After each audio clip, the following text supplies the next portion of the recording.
Salamat sa hindi niyo pag-alis ng paglipat ng istasyon. Yung mga uring manggagawa sa ating lipunan, sila po ang nakakarami. Mahigit kalahati po yan. Ano ba ang kalagayan ng mga nakakaraming mga manggagawa sa ating lipunan? Abay, hirap. Manggagawa nga, wala namang trabaho. Paano nila matutugunan yung kanilang mga pangangailangan bilang mga nilalang nakakatulad ng mga nasa taas ng ating lipunan? Ayaw ng mga namumuno sa ating lipunan na dumami yung mga uring manggagawa. Ayaw nilang masyadong dumami yan. Ang tingin nila sa mga manggagawa, ito, tapatang salita, walang pinagkaiba dun sa mga hindi kaaya-ayang mga kumukonsumo ng mga likas na yaman ng ating bansa. Naaalala tuloy natin yung New York. New York, bakit? Ano meron sa New York? Nasa New York po ang mga pinakamayayamang tao sa mundo. Nandyan yung Wall Street, yung mga pinakamagagaling sa negosyo na pang global scale. Nandyan yung palitan ng mga trading ng mga commodities, yung mga gagamitin ng sanlibutan. Nandyan. Ano naman ang kaugnayan niyan dito sa reproductive health law? Kasi mga kababayan, sa ginanda-ganda ng New York, sa kinalaki-laki ng New York, meron silang problema na kasinlaki din ng kanilang syudad. Alam nyo kung ano yon? May problema sila sa daga. Maraming daga sa New York. Manood kayo dun sa Discovery Channel, sa National Geographic, pinapalabas nila yun Pagka magdidilim na, nagsusulputan na yung mga daga pag wala na maraming tao.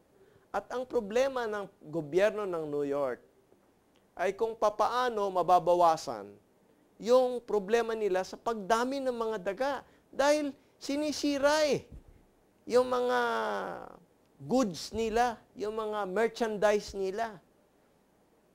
Tapos meron pang halong posibilidad ng infeksyon. Ayan.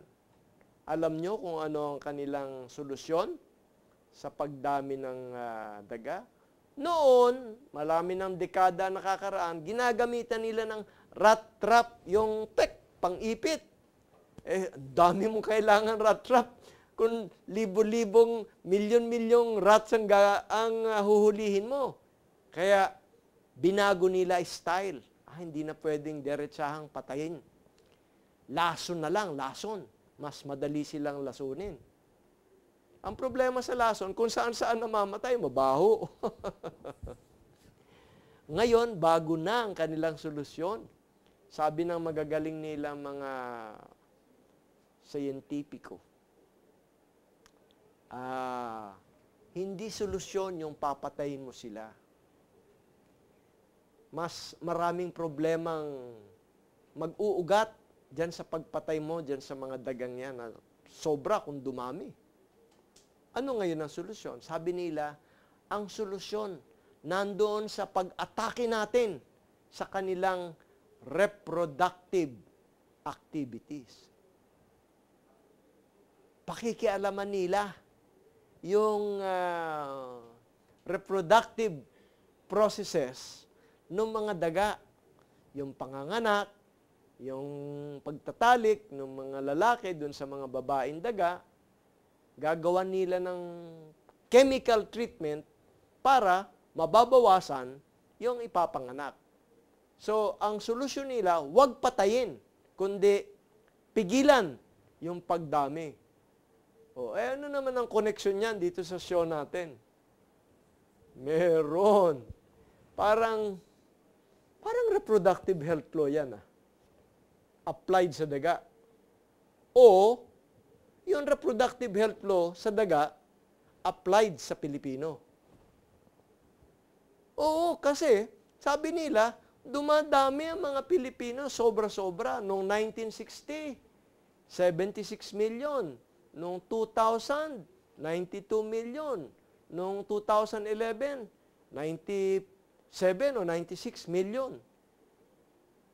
Kumbaga, ayon sa desisyon ng Korte Suprema dito sa reproductive health law, mukhang problema yung pagdami ng sambayan ng Pilipino.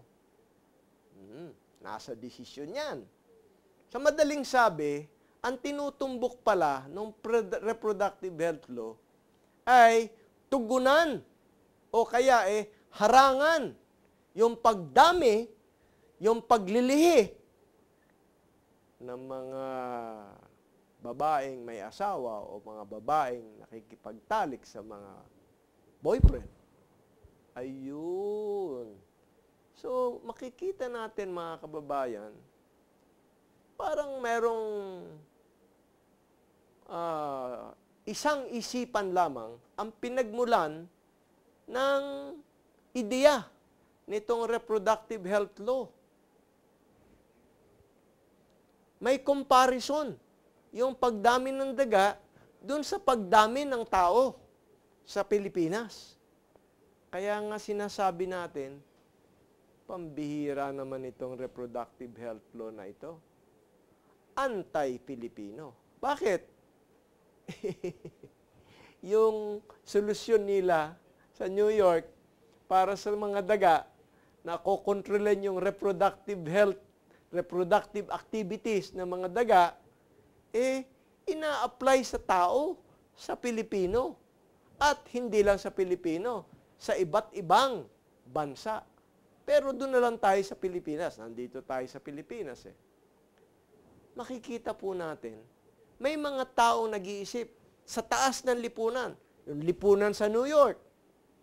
Sa taas ng lipunan. Yung lipunan sa Pilipinas. Na ang takbo ng isip, upang wag dumami yung mga daga, upang wag dumami ang mga sambayan ng Pilipino, ay iisa ang solusyon. Reproductive health law. Ang pangit ng paghahambing, paano natin iiwasan yan? Totoo yan Ayon sa kanilang magagaling na mga researchers sa siyensya, sa agham, kailangan atakihin ang reproductive processes ng mga daga.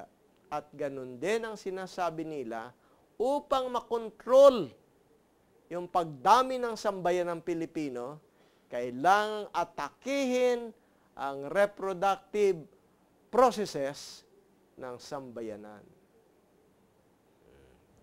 Madaling sabi, mahirap iwasan yung hahantungan ng ating kaisipan na itong reproductive health law, maliwanag, anti-Pilipino. Anti-tao nga yan Anti-tao, anti-God. Anti-God? May sa demonyo yan. Pero hindi naman tayo nagiging religious dyan, mga kababayan. Yun ang totoo Sino bang tumatanggi sa biyaya ng Panginoon na magkaroon ka ng kakayahan na humayo at dumami? Siyempre, ayaw ng demonyo yan. Ayun ang sinasabi natin. Anti-Pilipino. At ano pa ang halimbawa ng anti-Pilipino na nakikita natin ng maliwanag sa ating sistemang legal? Yung death penalty, mga kababayan. Sinuspend nila yung imposition. Anong connection naman yan?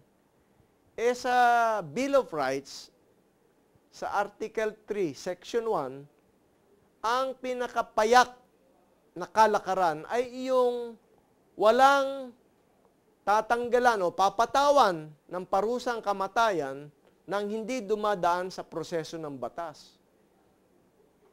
No person shall be deprived of life, liberty, or property without due process of law.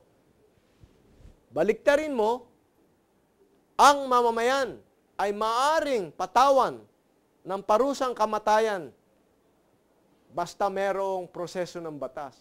Ayan. Yun ang pinakapayak na kalakaran. That is the general rule. That is the fundamental rule. Ngayon, maaari bang magbigay ng exception? Maaari. Pero ang exception, ibig sabihin, hindi mo babaguhin yung general rule. Halimbawa, exception, pagka buntis, ay hindi mo muna ipapataw yung kamatayan. Kahit na may proseso ng batas na dapat siyang patayin, buntis eh. Tapos palalakihin pa yung bata. Doon pwede ang exception. Pero ano nakalagay sa ating saligang batas? Hindi. Walang mga ganong dahilan. Sinabi lang nila na isususpende yung pagpataw ng parusang kamatayan kahit na merong proseso ng batas. O edi binago mo yung fundamental rule. Sabi, maaari kang patawan ng parusang kamatayan basta may proseso ng batas. Eh dito, sa exception na sinasabi nila, hindi exception. Bakit? Kabaliktaran nung kalakaran. Kabaliktaran ng fundamental rule. Dito, sa sinasabi nilang exception sa loob ng Article 3, ay kahit na may proseso ng batas, kailangan ano muna yan? Isuspend muna yan. Aba, ano masama doon? Ay sinasabi, pro-life kami. We don't believe in death as penalty. Parang correct, no? Wrong. Wrong. Bakit? Bakit? Kasi hanggang ngayon, marami tayong batas na ang pinapataw na parusa ay kamatayan. Magbabalik po tayo pagkatapos ng ilang sandali.